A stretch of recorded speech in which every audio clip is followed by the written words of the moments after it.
À l'aube des indépendances, la Côte d'Ivoire a mis un accent particulier sur la scolarisation. On note toutefois qu'à cette époque, la grande majorité des chefs de famille étaient plus réticents à la scolarisation des filles. Pour eux, la place de la femme était au foyer. La jeune fille, socialisée dans ce sens, avait plus tard pour rôle de s'occuper de son époux, des autres membres de la famille et d'assurer la gestion quotidienne du ménage, l'éducation des enfants, la cuisine, la corvée d'eau, l'entretien de la maison, etc. Dans ces conditions, pour permettre aux femmes de jouer pleinement leur rôle d'épouse dans une Côte d'Ivoire moderne, le gouvernement a jugé opportun d'ouvrir en 1958 les premières structures d'éducation appelées foyers féminins. La vocation de ces foyers était d'éduquer les femmes pour en faire d'excellentes maîtresses de maison, sachant lire et écrire, mais surtout tenir correctement leur foyer conjugal.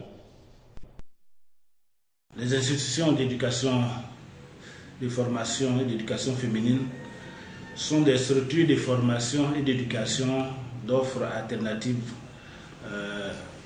pour l'éducation des femmes et des jeunes filles déscolarisées.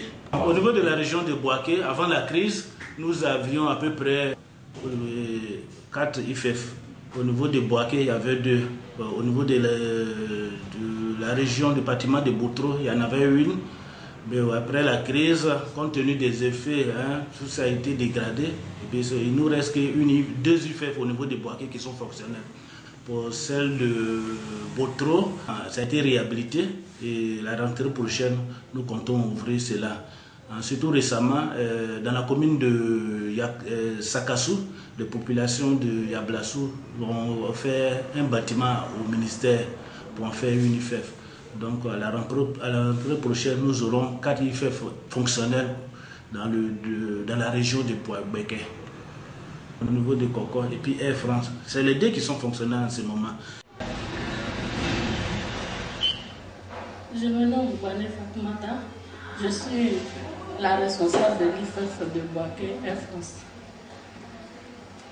L'IFEF est situé au quartier Air France 1, en face de la pharmacie Air France 1, rue 21. Voilà. L'IFEF a ouvert ses portes après la guerre. Ça fait 4 ans maintenant. Nous avons 55 auditrices, 5 maîtresses plus la directrice. Nous avons tous été affectés par l'État. Et ce sont ces mêmes femmes qui encadrent les femmes, les jeunes filles au niveau de l'école et à l'extérieur aussi. On a fait un programme dont les femmes vont encadrer les femmes dans les différentes associations et dans les marchés aussi. Mademoiselle Doko, Josse de la Reine, directrice de l'IFEF de Bouaké Coco. L'IFEF de Bouaké Coco a été créé en 1958, la date même de création des IFEF en Côte d'Ivoire. Et ces missions ont évolué comme toutes les autres IFEF en Côte d'Ivoire. Maintenant, nous nous occupons, en plus des femmes analphabètes, des femmes au foyer, des jeunes filles déscolarisées qui n'ont pas pu avoir des activités rémunératrices de revenus ou alors qui n'ont pas pu s'insérer dans le tissu social. Donc nous les accueillons ici en vue de les former pour qu'elles puissent exercer un métier plus tard ou avoir une activité génératrice de revenus. Donc nous passons forcément par l'alphabétisation, la mission que le ministère de la Solidarité, de la Famille et de l'Enfant nous a assignée. D'après les consignes que nous avons reçues et les ordonnances que nous avons reçues de Madame le ministre Loto, nous avons pour mission première d'alphabétiser les femmes. Et je pense en tout cas pour moi que c'est la première de nos priorités ici à Bouaké parce que nous avons remarqué qu'il y a énormément de femmes actives, des commerçantes. En tout cas, il y a beaucoup de femmes. Les femmes actives à Bouaké sont nombreuses, mais il se présente la difficulté de l'analphabétisme.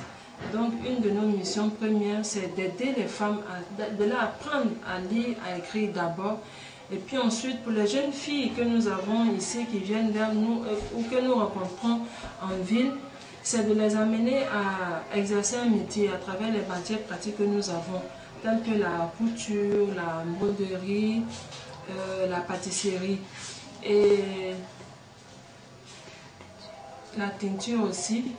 Et puis, ce qu'on appelle l'art décoratif, c'est-à-dire que nous faisons les décorations de voitures, de lieux de réception, de cérémonies, tout ça. Donc, nous leur apprenons ces différents métiers pour qu'elles puissent au moins exercer quelque chose, une activité qui puisse leur apporter quelque chose, leur permettre d'être autonomes. Maintenant, l'objectif à court terme que nous nous fixons ici à l'IFEF du Koko, c'est de créer ce qu'on appelle une unité de production ou sinon un pôle de production. Avec l'évolution des objectifs des institutions de formation et d'éducation féminine, il ne s'agit plus d'éduquer la femme et la jeune fille pour en faire uniquement une bonne maîtresse de maison, mais surtout de leur donner des compétences et des outils d'épanouissement leur permettant d'être financièrement indépendantes et d'œuvrer ainsi au développement de leur pays. Je m'appelle Colette Setou. J'ai fait la formation en 1991-90. J'ai fait 3 ans au foyer. Et j'ai fini, j'ai eu mon diplôme. Je suis sortie. J'ai continué à apprendre en particulier pour les grandes personnes aussi. Et j'ai fait 6 ans. 6 ans d'apprentissage. J'ai fini et j'ai fait mon atelier. C'est l'atelier qui est là. Franchement, ça me donne quelque chose en tout cas. J'arrive à aider mon mari, à m'occuper de mes enfants. Puis moi-même, ça va, grâce au bon Dieu, ça. Vous avez combien d'enfants? J'ai 4. 2 filles, 2 garçons.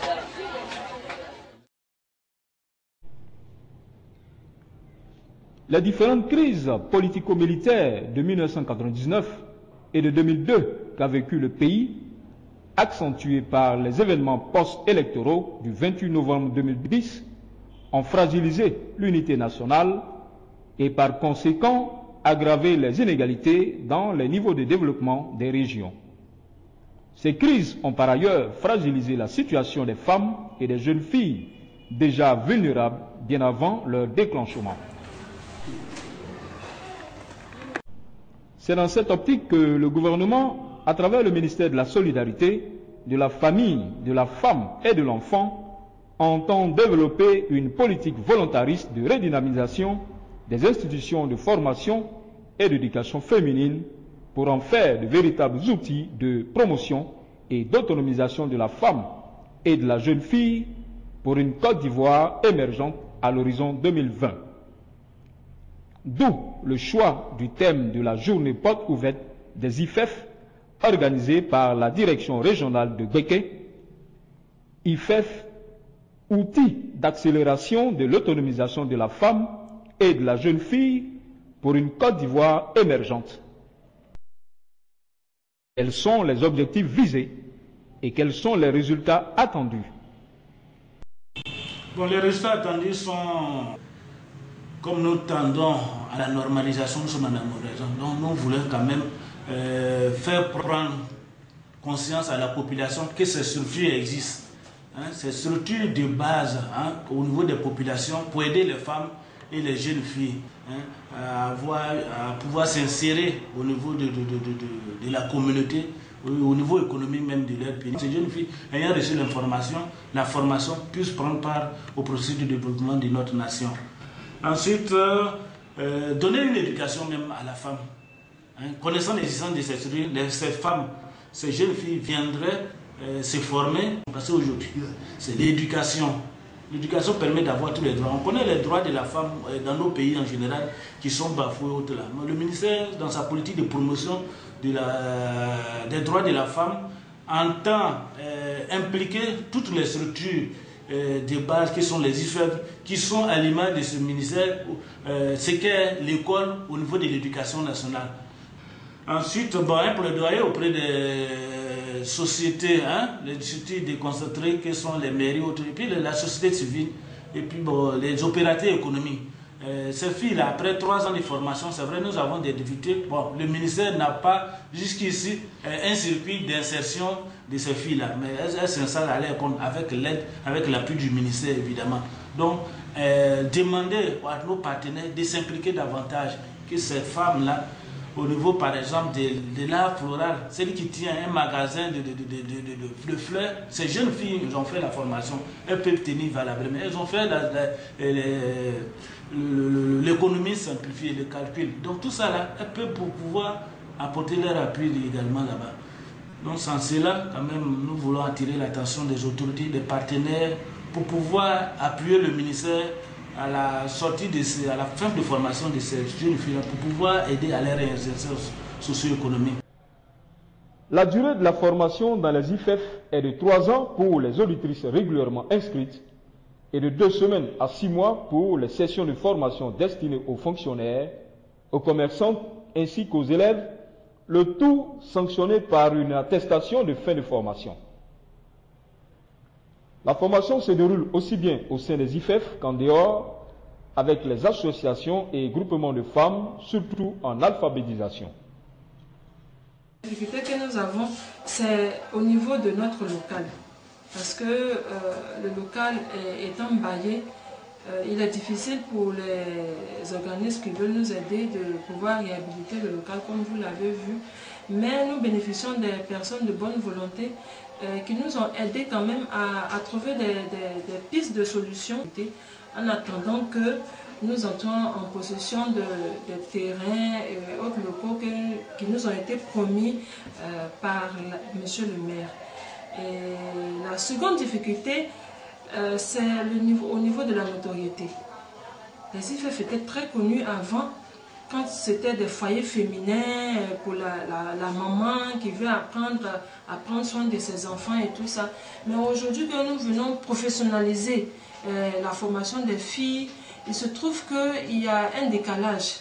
Et donc, la deuxième de nos missions, en dehors de celle que nous avons énumérée, c'est de faire connaître l'IFEF. Et je pense que la journée porte ouverte est bienvenue parce que nous avons sincèrement besoin de faire connaître nos IFEF et puis les activités que nous menons parce que c'est pour la femme et puis c'est pour lui permettre d'être autonome. Elle n'a pas besoin, elle est capable, la jeune femme, la jeune fille est capable d'exercer des activités qui vont l'aider même dans sa fonction de mère au foyer ou bien dans son rôle auprès de son mari. La dame n'a pas besoin de demander chaque fois de l'argent à qui que ce soit parce qu'elle est capable. Et puis les filles que nous avons une 30aine de filles, sans compter celles que nous avons hors IFEF. Nous avons déjà une expérience, une de nos couturières qui est en atelier. Étant donné qu'elle n'a pas appris les rudiments de l'entrepreneuriat, si je peux m'exprimer entre griffes, nous l'avons mise en atelier de sorte à ce qu'elle puisse apprendre auprès des couturières comment est-ce qu'on gère un atelier. Ce n'est pas pour avoir la main parce que je précise qu'elle est déjà opérationnelle. Elle coud déjà des habits, mais elle n'a pas,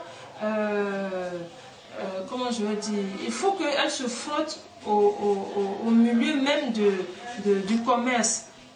Est-ce qu'elle peut livrer le matériel, les tenues à temps? Est-ce qu'elle peut s'organiser? Et donc nous avons préféré, étant donné que nous n'avons pas d'atelier sur la main, nous avons préféré la mettre en atelier pour qu'elle vive les réalités du pays. Je suis couturière.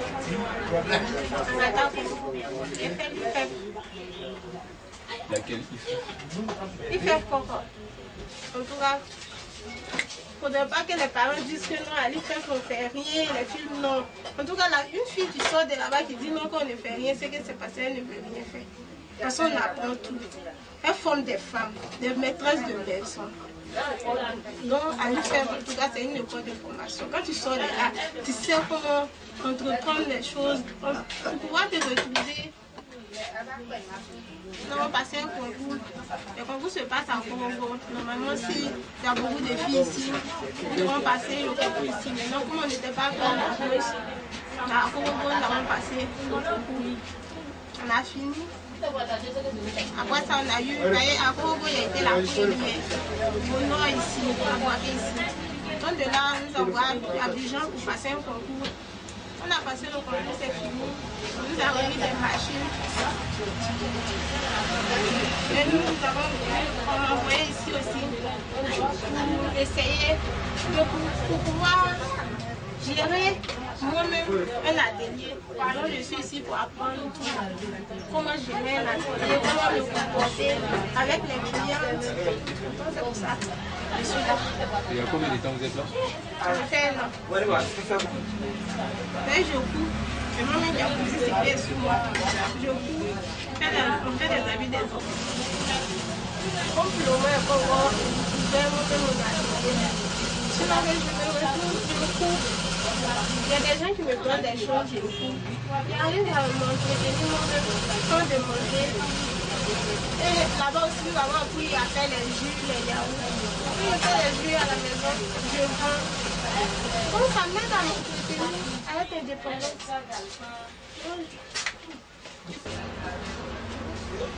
Ce que je peux dire à mes soeurs, si leurs parents ont eu le courage de les mettre dans des formations, qu'elles prennent courage.